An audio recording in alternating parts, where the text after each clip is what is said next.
लेकिन प्रशासन का ध्यान बिल्कुल भी इस तरफ नहीं जा रहा है। सुबह के समय में जो घटना घटी है उसकी जांच की जा रही है। आप देखेंगे चाहे वो महाकुंभ से शुरू हुआ था, महाकुंभ के कारण पहले दिल्ली रेलवे स्टेशन पे भगदड़ मची थी। ये नई दिल्ली का रेलवे स्टेशन है, वही नई दिल्ली जो देश की राजधानी है, लेकिन फिर महाकुंभ जहाँ हो रहा था प्रयागराज में, आपको पता है वहाँ पे भगदड़ मची थी। घाट पर हुए हादसे में महज 12 सेकंड में 23 लोगों की जान चली गई थी। आरसीबी फाइनल जीती थी आईपीएल की, उसके ट्रॉफी सेरेमनी में भगदड़ मची थी। बेंगलुरु आरसीबी की आईपीएल 2025 की जीत के जश्न के दौरान चिन्नास्वामी स्टेडियम के पास अचानक भगदड़ जैसी स्थिति में कम से कम 11 लोगों की मौत और 50 से अधिक लोग घायल। नमस्कार, आज का जो मुद्दा हम लेके आए हैं वो मुद्दा बहुत ही ज्यादा इम्पोर्टेंट होने वाला है, क्योंकि अभी देखा गया है कि पिछले कुछ महीनों की अगर हम बात करें, भारत की, पूरी दुनिया की तो छोड़ दीजिए, अगर भारत की बात करें तो पिछले कुछ महीनों में ऐसी सिचुएशंस बहुत बार आई हैं और हर बार कहीं ना कहीं रीजन सिमिलर होता दिख रहा है। आप जैसा देख पा रहे हैं कि भक्तों का जमावड़ा बहुत भारी संख्या में है। आखिर क्या ऐसा कारण है कि ये बार बार एक ही तरीके की हादसा, एक ही तरीके का कहानी हो रहा है, लेकिन प्रशासन का ध्यान बिल्कुल भी इस तरफ नहीं जा रहा है। सुबह के समय में जो घटना घटी है उसकी जांच की जा रही है। आप देखेंगे चाहे वो महाकुंभ से शुरू हुआ था, महाकुंभ के कारण पहले दिल्ली रेलवे स्टेशन पे भगदड़ मची थी। ये नई दिल्ली का रेलवे स्टेशन है, वही नई दिल्ली जो देश की राजधानी है, लेकिन फिर महाकुंभ जहाँ हो रहा था प्रयागराज में, आपको पता है वहाँ पे भगदड़ मची थी। घाट पर हुए हादसे में महज 12 सेकंड में 23 लोगों की जान चली गई थी। उसके बाद अभी रिसेंट की बात करें तो जो आरसीबी फाइनल जीती थी आईपीएल की, उसके ट्रॉफी सेरेमनी में भगदड़ मची थी। बेंगलुरु आरसीबी की आईपीएल 2025 की जीत के जश्न के दौरान चिन्नास्वामी स्टेडियम के पास अचानक भगदड़ जैसी स्थिति में कम से कम 11 लोगों की मौत और 50 से अधिक लोग घायल। अभी आप देखेंगे तो अभी कल का न्यूज है, एक दो दिन पहले का, कि पुरी में जो हर साल रथ यात्रा होता है, हर साल होता है, ये लोगों को पता है। ऐसा नहीं कि आरसीबी वाले में कह दिया गया थी, अचानक से कर दिया गया, मैनेजमेंट सही नहीं थी, इसी वजह से स्टैम्पिड हो गया, भगदड़ मच गया। बट ये जो चीज है ना, उड़ीसा के पुरी में जो रथ यात्रा, ये हर साल होती है। ये कोई नया चीज नहीं है कि ये अचानक से हो गया और मैनेजमेंट सही नहीं।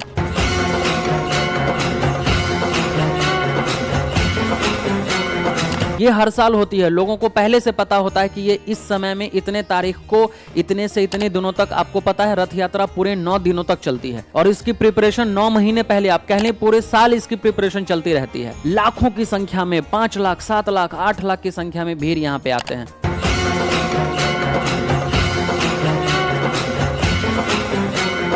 तो आखिर ऐसा क्या हो जाता है कि इसमें, इस रथ यात्रा में, इतने रिलीजियस माहौल में, इतने आप कह सकते हैं स्पिरिचुअल माहौल में अचानक से ऐसा कुछ होता है जिसमें 3 लोगों की जान चली और 50 से अधिक लोग घायल हो जाते हैं। आखिर कहाँ ऐसी चूक हो जाती है बार बार? क्यों नहीं हम इस तरफ ध्यान देते हैं?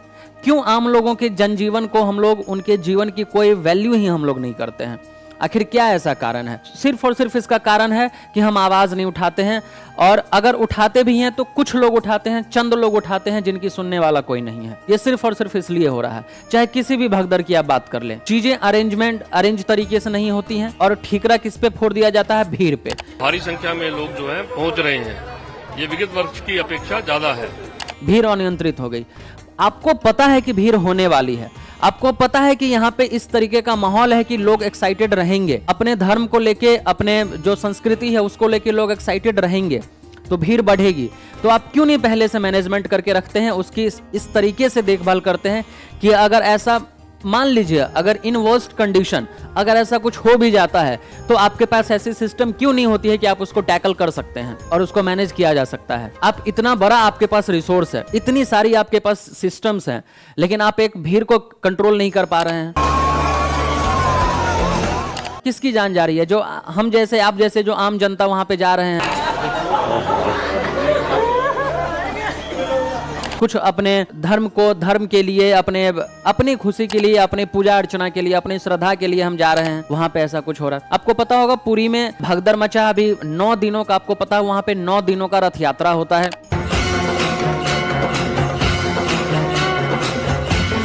कहानी कहानी सभी लोगों को पता है, माइथोलॉजिकल क्या है, उसकी इंपोर्टेंस क्या है। तो खासकर उड़ीसा की बात तो छोड़ ही दीजिए, पूरे भारत में अगर आप हिंदू हैं तो ये बहुत बड़ा एक, आप समझ सकते हैं कि आपके लिए एक बहुत बड़ा धार्मिक एक तरीके से चीज होती है ये। तो बहुत सारे लोग, इसमें भी काफी संख्या में लोग जुटे हुए थे। लगभग कहा जा रहा है कि जिस समय ये घटना घटी थी उस समय लगभग 5 लाख की भीड़ वहां पे मौजूद थी, क्योंकि कुछ न कुछ टेक्निकल कारण हुए थे। किसी कारणवश रथ यात्रा को डिले करना पड़ा था, जिस कारण से एक तो नॉर्मल भीड़ बहुत ज्यादा होती है और किसी कारणवश डिले करना पड़ा था। उस डिले के कारण और अधिक संख्या में लोग जमा हो गए थे दर्शन को। लगभग कहा जा रहा है कि 5 लाख से ऊपर भीड़ वहां पे दर्शन के लिए जमा हो गई थी।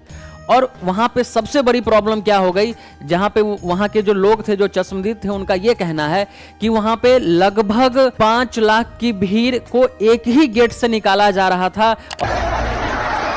और एंट्री करवाया जा रहा था। मतलब यह था कि जो दूसरा गेट था ना, वो वीआईपी के लिए बुक किया हुआ था।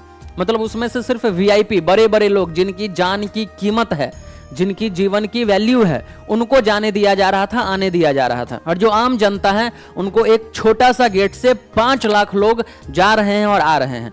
उसके कारण क्या हुआ, बहुत ज्यादा भीड़ मच गई। वहां पे लोग भूख प्यास के कारण परेशान होने लगे। कहा जा रहा है लगभग 700 लोगों को हॉस्पिटलाइज भी करना पड़ा, फिर भी मामला शांत नहीं हुआ। उसके बाद क्या होता है, सिर्फ इतना ही नहीं, उसके बाद अचानक से क्या होता है, एक पूजा में सामग्री बहुत ज्यादा लगती है। आपको पता होगा कि अलग अलग चीजों की जरूरत पड़ती है। तो उतने बड़े रथ यात्रा में बहुत सारे पूजा सामग्री की जरूरत पड़ी थी। पूजा सामग्री को लाने के लिए एक ट्रक उसी भीड़ में घुस आता है। व्यवस्था थी तो वहां पर कैसे कोई ट्रक भीड़ के अंदर से पहुंच गया, भीड़ के अंदर से जा रहा था, उसको रोका क्यों नहीं गया? और जब वो ट्रक अचानक से घुस आता है तो उसके कारण पूरा स्टॉल तहस नहस हो जाता है। जितने भी स्टॉल्स लगे हुए थे वो सारे स्टॉल्स तहस नहस हो जाते हैं और वहां पे अलग तरीके की भगदड़ मच जाती है। और उस भगदड़ में 3 लोगों की मौत हो जाती है और लगभग 50 से अधिक संख्या में वहां पे जख्मी हो जाते हैं लोग। तो कहीं ना कहीं ये सब पे प्रशासन को ध्यान देना पड़ेगा कि हाँ, जो चीज पहले से नहीं पता है वो अगर अचानक से हो जाती है तो उसमें प्रशासन कुछ नहीं कर सकता है। लेकिन जो चीज पहले से पता है कि ऐसा होना है, वहां पे तो व्यवस्था सही रखनी चाहिए, वहां पे तो सारी चीजों को चाक चौबंद रखनी चाहिए। वहां पे अगर ऐसी चीजें हो रही हैं तो फिर जरूर सोचने वाली बात है, इसको इग्नोरेंस के भाव से नहीं देखना चाहिए। भारी संख्या में लोग जो है पहुंच रहे हैं, ये विगत वर्ष की अपेक्षा ज्यादा है।